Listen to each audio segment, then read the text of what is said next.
Gracias, consejera, y gracias, señor presidente, también. Me alegro de que le alegre esta iniciativa y me alegro de coincidir con usted en los principios. El problema es que a veces esos principios chocan con la realidad que vemos en nuestras escuelas, tanto en el desequilibrio que se ha dado a favor de la concertada en estos últimos años de recortes, como en determinadas prácticas que suponen una quiebra de la laicidad en las escuelas públicas. Y voy a empezar por el primer punto al que me he referido, el de desequilibrio a favor de la educación concertada. Podríamos hablar del presupuesto de este año y llama la atención que, según un informe de USTEA basado en cifras oficiales de la Junta, la inversión en cuestiones que afectan a la educación concertada crece en un 2,7% en 2017, mientras que en la pública crece solo en un 0,28%. Y es un incremento especialmente notorio en educación infantil, donde se llega a la cifra del 6,9%, y no es baladí que sea en educación infantil, ya que es la etapa en la que se capta un alumnado que muy frecuentemente permanece por razones de comodidad para la familia hasta el final de su escolarización, hasta la ESO, incluso hasta el bachillerato en el mismo centro. También sobrepasa esa media el incremento en la concertada para la primaria, que es un 4,76%. A esto se suma un desequilibrio histórico, pero creciente también, a favor de la concertada en capitales. El otro día teníamos ocasión de hablar con usted sobre esto en el encuentro que mantuvimos, capitales de provincia como Cádiz o Granada, en ambos casos con una oferta mayoritaria de concertada, tanto en infantil como en primaria y como en educación secundaria obligatoria, y es una situación que se repite en la mayor parte de las zonas educativas de Sevilla capital y en determinadas etapas en otros municipios como Santa Fe, en Granada, Palma del Condado en Huelva, Andújar o Antequera. Todas las capitales de provincia, en cualquier caso, están muy lejos de los datos medios de la OCDE, donde la oferta pública alcanza el 90% en primaria y el 85% en secundaria, pero también están muy lejos del 80% de oferta pública del que suele hacer gala la Consejería de Educación para el conjunto de Andalucía. Por tanto, un desequilibrio también entre capitales y el resto de las provincias. De esa forma, el carácter subsidiario de la educación concertada respecto a la pública da señales en estos últimos años de estar invirtiéndose en algunos lugares. Y si desde la base, desde la educación infantil, se observa cómo el número de unidades se reduce en la educación pública en los 4 últimos cursos analizados, 676 unidades menos de 2011 a 2015, mientras aumentaba en 36 unidades en la concertada, eso nos hace prever que el desplazamiento hacia la concertada tenderá a aumentar en los cursos sucesivos en las otras etapas educativas. Y lo mismo ocurre con el profesorado. Se han perdido más de 900 maestras y maestros de la pública, mientras aumentaba en 59 en la concertada. En su conjunto, el profesorado de la educación pública se ha reducido un 7,6%, mientras el de la concertada aumentaba el 2,5%. Que la brecha se abre por la base, por la educación infantil, lo demuestra también el análisis histórico de los datos de los últimos 12 años, en los que el alumnado público ha caído en educación infantil, insisto, en más de 11 puntos, del 78,7% al 67,3%.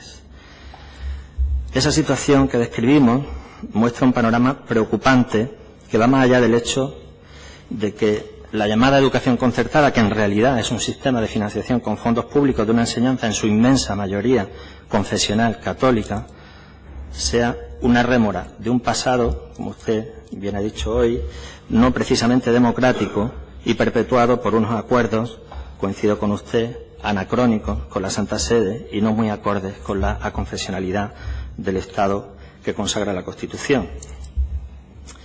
Sabemos que superar esos acuerdos es una decisión que escapa a la autonomía andaluza, pero Andalucía lo que sí puede, al menos, es invertir la tendencia a favorecer a la educación concertada que se ha dado en estos últimos años.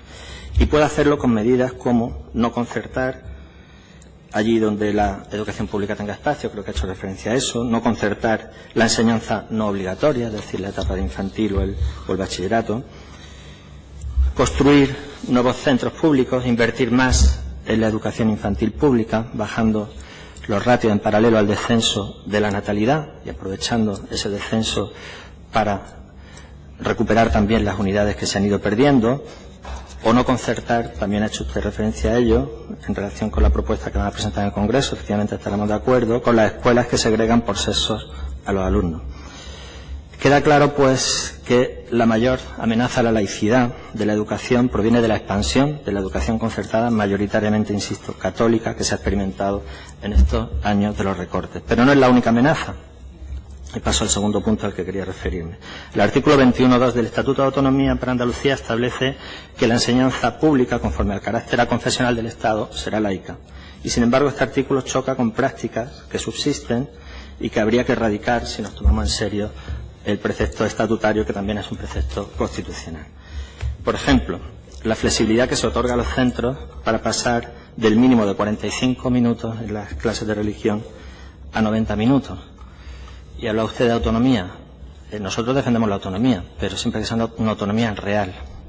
No hay una autonomía real cuando los centros no pueden ofertar otras optativas porque les falta profesorado para ello, o cuando tienen la presión de que el profesorado de religión, si se les reduce la carga horaria, se queda sin horas suficientes y peligra su puesto de trabajo. Son condicionantes que impiden una autonomía real y, por tanto, nosotros lo que le pedimos es que haga lo mismo que el Ministerio en el territorio MEC, tanto que criticamos al Gobierno, nosotros también, al Gobierno central. Pues el Gobierno central no ha otorgado esa flexibilidad y en su territorio no da la autorización para que se impartan más de 45 minutos de religión. Nos preocupa además que haya actividades que quiebran el principio de la laicidad, como procesiones infantiles de Semana Santa que se están organizando en centros públicos, que nunca deberían hacerse al margen de las horas de religión y nunca con otros alumnos que no sean los que las cursan. Porque que en un centro público se organicen actividades confesionales como centro supone una quiebra de esa aconfesionalidad. También quiebran ese principio visitas de obispos a centros educativos. Podría citar el caso del obispo de Guadix, que visitó el Conservatorio de Música de Baza para hacer labores pastorales fuera de horarios de religión y ante el conjunto de alumnas y alumnos de los centros, y normalmente sin que tenga conocimiento de la inspección. Y en ese sentido, la delegación de la Consejería de Educación en Córdoba ya en 2011 dictó una resolución en la que se imponía una serie de condiciones a ese tipo de visitas, como respetar la opción de recibir o no educación religiosa del alumnado, enmarcar las visitas en la programación de la asignatura en materia de religión, no alterar la normal actividad de los centros o contar con el apoyo del Consejo Escolar del centro y con la supervisión de la inspección educativa. Sería deseable que esa resolución de la Delegación de Córdoba se hiciera extensiva al conjunto de Andalucía. Otra anomalía que debe subsanarse es la pervivencia de símbolos religiosos en muchos centros públicos que deberían retirarse por respeto a alumnos y familias no creyentes o que profesen otras religiones. Y es preocupante el trato inadecuado que se está dando en algunos centros a los alumnos que no quieren ir a la clase de religión. Se ha denunciado, en concreto, en el Colegio San Pedro Crisólogo de Sevilla, que los alumnos que no van a religión tienen que pasar la hora correspondiente a esa clase en el servicio de reprografía sin docentes ni recursos didácticos para ocupar esas horas. A eso se suma la contratación de un número excesivo de docentes de religión en algunos centros. Ocurre, por ejemplo, en el Colegio Emilio Carmona de Maracena, en Granada, donde tienen 2 profesores cuando por horario solo hace falta 1. Me podría decir que son casos aislados los que estoy contando, pero la suma de esos casos aislados significa que hay anomalías que nos hablan de un problema que hay que resolver. En definitiva, el Gobierno andaluz creo que tiene mucho margen de mejora para ampliar la educación pública y, por consiguiente, laica, cuya oferta se ha reducido en la última década en términos absolutos y relativos, y es muy escasa en determinados barrios y municipios andaluces. Se da el caso de barrios donde el único colegio público está rodeado de hasta 5 colegios concertados en plan Aldea Gala de Asteri.